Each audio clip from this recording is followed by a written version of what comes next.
Olá, sétimo ano. Vamos dar continuidade sobre as reformas religiosas e nossa aula de hoje vai ser sobre a reforma luterana e a reforma calvinista.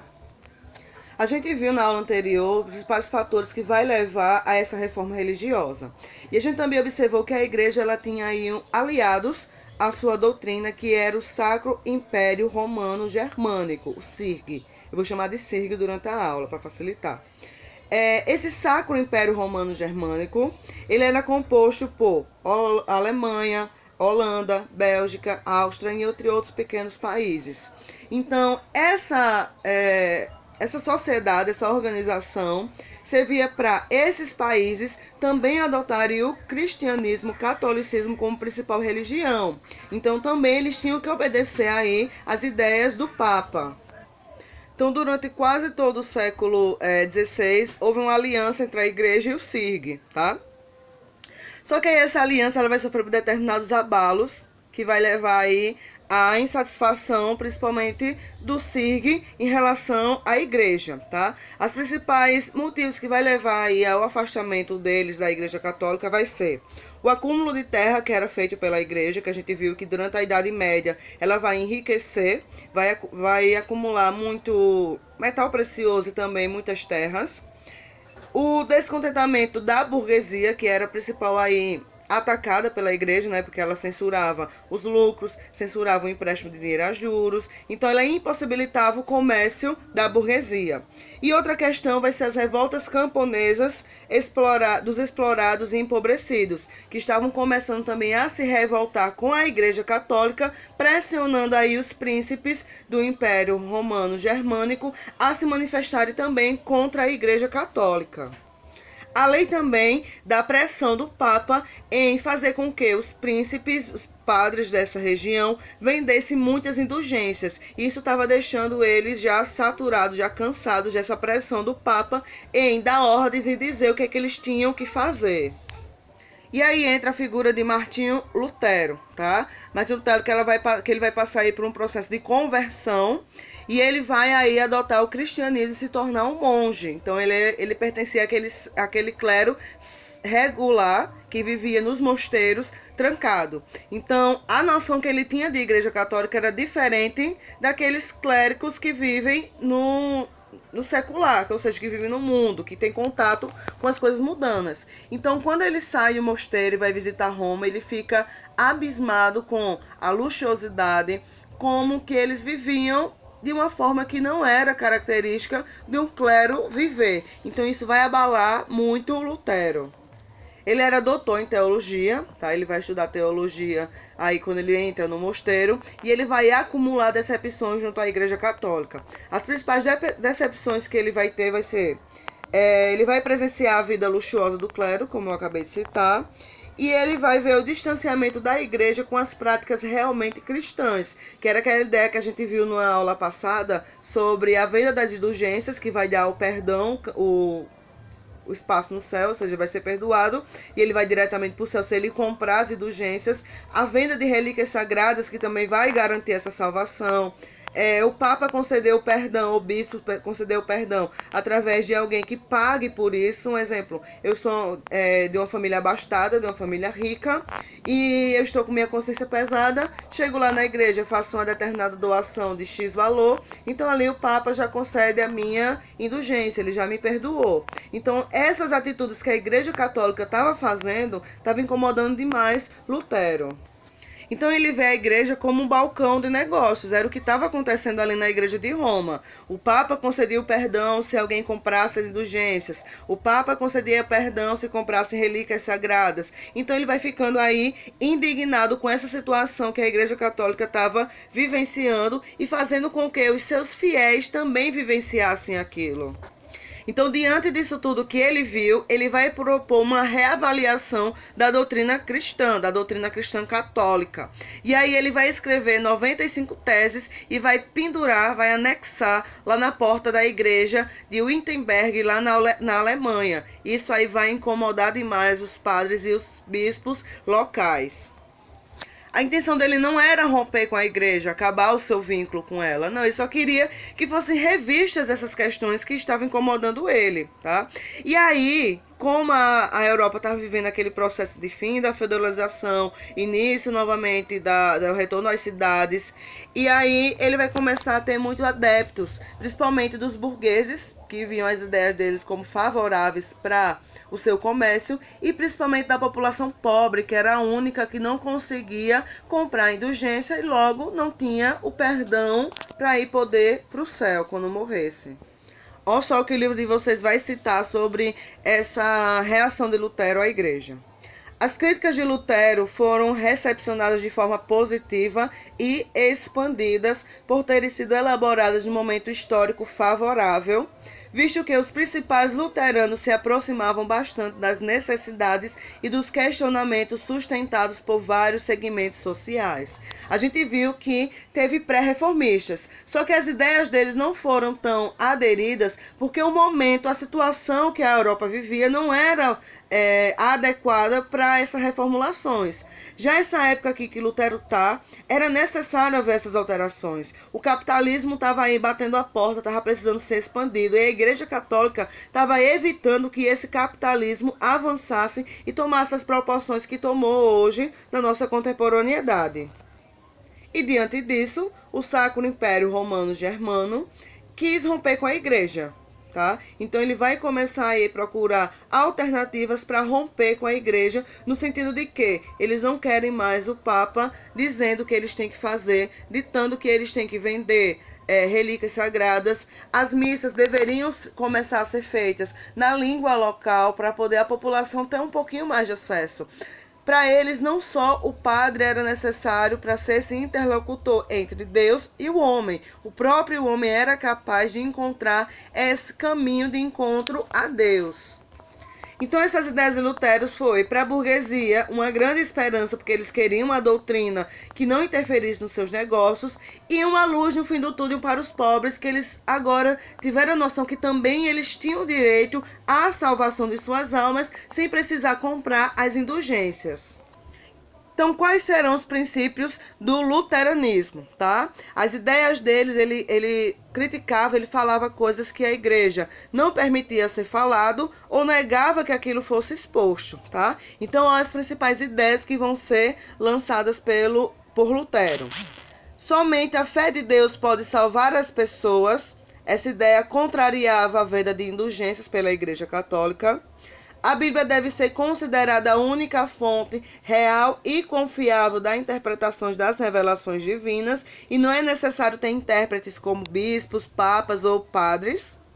E o batismo e a Eucaristia são os únicos sacramentos válidos. Então eram essas ideias que Lutero queria lançar e queria que a Igreja Católica adotasse como as verdadeiras para aquela situação que eles estavam vivenciando de transformações dentro da Europa. E aí começam as perseguições, mas também começam os apoios a Lutero referente a essa sua nova perspectiva da fé cristã. E aí começa a divergência entre Lutero, Papa e Igreja Católica. O Papa aí o considerava o anticristo, porque ele trazia ideias que feriam aí as concepções cristãs da época. E a Igreja Católica o acusa de excomunhão, ou seja, ele seria expulso de todas as funções, tarefas, ele não era mais bem-vindo dentro da Igreja Católica. E diante dessa saia justa, Lutero vai procurar aí alguém que o apoiasse. E ele vai conseguir justamente apoio aos príncipes alemães lá do SIRG, do Sacro Império Romano Germânico. E aí ele vai se esconder durante um período junto a esses príncipes. Então aí, quando ele consegue o apoio e a proteção desses príncipes, ele faz um apelo para que eles rompessem com o Papa, que o Papa não era mais necessário nessa avaliação da fé, e que eles reformulassem a religião da Alemanha. E aí eles vão começar a ver essas ideias como necessárias e essenciais para a sociedade deles. E aí, diante de toda essa euforia que Lutero causou, Carlos V, o imperador, vai considerar ele herege.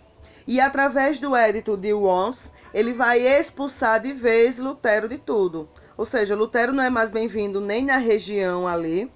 Lutero, os textos que ele produzia também não podem mais ser vinculados. E outra questão, ele vai abrir espaço para que ele botou a cabeça de Lutero a prêmio. Ele vai dizer que quem encontrasse Lutero poderia matá-lo sem sofrer nenhum tipo de penalidade. Então, estava causando tanta euforia, tanto medo às ideias de Lutero, que até a cabeça dele foi dada a prêmio. E aí, esses revoltosos contra a fé católica vão ser chamados de protestantes, porque ele protestava contra aquelas ideias que já eram fixas, que já eram certas dentro da doutrina cristã. E é por isso que essa reforma vai ser denominada de reforma protestante. E aí Lutero conseguiu essa proteção junto aos príncipes, e quando ele está lá enclausurado, trancado, com medo de ser morto, já que a cabeça dele foi dada a prêmio, ele vai traduzir a Bíblia para o alemão. E aí a população vai ver Lutero como essa salvação dele contra os abusos que o clero fazia sobre essa população carente. E aí vai dar início a uma série de revoltas que vai amedrontar as populações. Com esses protestos violentos era católicos contra protestantes. Então vai fazer com que o CIRG também tenha que reagir de forma violenta, porque ele vai começar a ser... os católicos vão começar a guerrear, a brigar com protestantes, e aí o CIRG tinha que agir de forma violenta contra os católicos. E aí, como uma forma de amenizar essas revoltas, e Lutero com medo de perder o apoio dos príncipes, porque estava virando uma bagunça a Alemanha, a Europa em si, ele vai condenar essas revoltas. E aí o povo, que escutava muito Lutero, começa um pouquinho a recuar e a esfriar essas tensões que estavam ocorrendo. E isso tudo vai levar ao que a gente chama de o protesto da espirra ou dieta da espirra. Isso aí eram os protestos que os protestantes, como eram denominados, estavam fazendo, exigindo a liberdade religiosa. E esse protesto vai fazer com que haja um abismo maior entre a Igreja Católica e as ideias de Lutero, além de intensificar aí os embates, né? Só que aí vai chegar um período em que vai baixar a poeira, né? A Igreja Católica vai considerar a ideia luterana e aí vai ter uma certa liberdade religiosa. E aí Lutero falece, tá? Em 1546, e as ideias do Lutero só tendem a expandir por toda a Europa. E aí vai ter um acordo que vai ser chamado de Paz de Augsburg, tá? Que esse acordo ele vai dizer que sim, vai ser permitido a liberdade religiosa e que os príncipes de cada reino vão ser responsáveis por dizer qual religião seus súditos têm que seguir. Então vai começar a amenizar as tensões entre católicos e protestantes.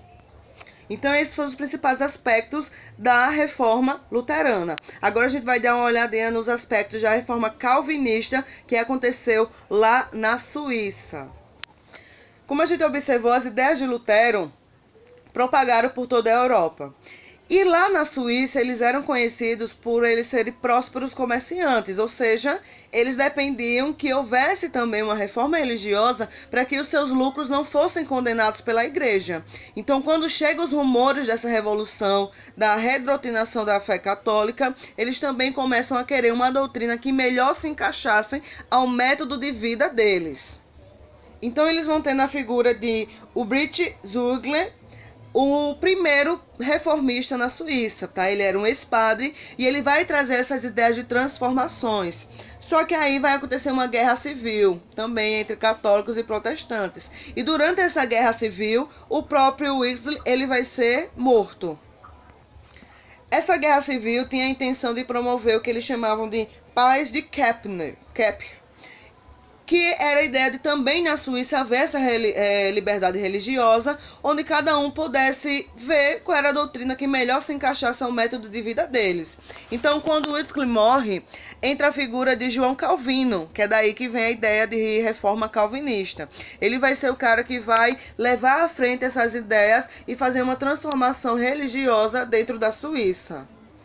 Então, ele vai propagar as ideias de Lutero, tá? Só que aí nessas ideias de Lutero ele vai fazer algumas adaptações ao modelo de vida que eles tinham lá na Suíça, tá? E daí ele vai desenvolver o que a gente chama de calvinismo.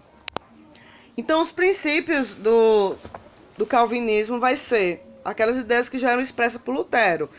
O fim da adoração de imagens, seja de santos ou de Jesus Cristo. Só havia 2 sacramentos para poder ter a salvação, que era o batismo e a Eucaristia. O que ele vai trazer de novo na fé calvinista vai ser o que a gente chama de predestinação. Ou seja, como eles eram comerciantes muito bem-sucedidos, eles vão começar a dizer que eles acreditavam que algumas pessoas já eram escolhidas por Deus para a salvação. E aí, como é que eles vão conseguir diferenciar essas pessoas que na ideia deles já nasciam com a salvação de Deus? Eram aquelas pessoas que tinham prosperidade econômica, que faziam poupança, que não gastavam abundante e que tinham abstenção. Ou seja, aquelas pessoas que são mão de vaca, né, que não gostam de gastar com qualquer coisa. Então, era esse o referencial que Calvino vai dar para as pessoas que mereciam a salvação, ou seja, os ricos que poupavam, que trabalhavam, que exploravam, eram aqueles que mereciam a salvação. Já na visão deles, aqueles que nasciam pobres já nasciam com a condenação, já estavam ali com o espírito da preguiça e não tinham condições de prosperar. Então, eles já estavam sujeitos à condenação ao inferno. Então, a ideia dele vai sair um pouquinho da ideia que era trazida por Lutero, de que todos tinham direito à salvação. Já na visão calvinista, quem vai ter o direito à salvação é quem for rico. Então, as ideias deles vão ser completamente reformuladas para a ideia do capitalismo. E quem é que vai receber com bom e alegria essa notícia? A burguesia, que era quem mais queria uma reformulação doutrinal que coubesse ao seu ambiente de trabalho. Então, como é que se vai dar essa organização social de Calvino? Ele vai controlar aí o governo, através dessas ideias, trazendo a religião para uma visão mais capitalista. Ele vai seguir um governo com seriedade, rigidez e moderação. E ele vai controlar a vida cotidiana. De que maneira? Olha só como o livro apresenta. Eram controladas os vestuários, os costumes, o comparecimento aos cultos e a condução dos negócios. Então, ele vai controlar até como as pessoas devem se vestir, a quantidade de cultos que são frequentados. Então, de certa forma, ele vai incomodar em uma parcela da população que não se enquadrava a esses pré-requisitos para se tornar um calvinista. Então, o calvinismo ele não vai se deter apenas ali à Suíça, ele vai ter também adeptos na Inglaterra, que eles vão ser chamados de puritanos, na Escócia, que vão ser considerados presbiterianos, e na França, que vão ser considerados huguenotes. Então, quando vocês lerem aí na França, cristãos huguenotes, é que eles eram protestantes calvinistas. E aí na França vai se expandir um processo de conflitos entre huguenotes e católicos. Vai até haver aí massacres e o assassinato de muitos huguenotes, porque a fé católica queria restabelecer o seu domínio e os seus fiéis, que haviam perdido muitos devido a essa reforma protestante, tanto de Lutero quanto de Calvino. Então a gente fica por aqui sobre a reforma protestante. Na próxima aula a gente vai ver a reforma anglicana lá na Inglaterra, e a gente vai ver também que a igreja ela não vai ficar de braços cruzados, ela vai empreender aí o que a gente chama de contra-reforma. Um abraço, turma!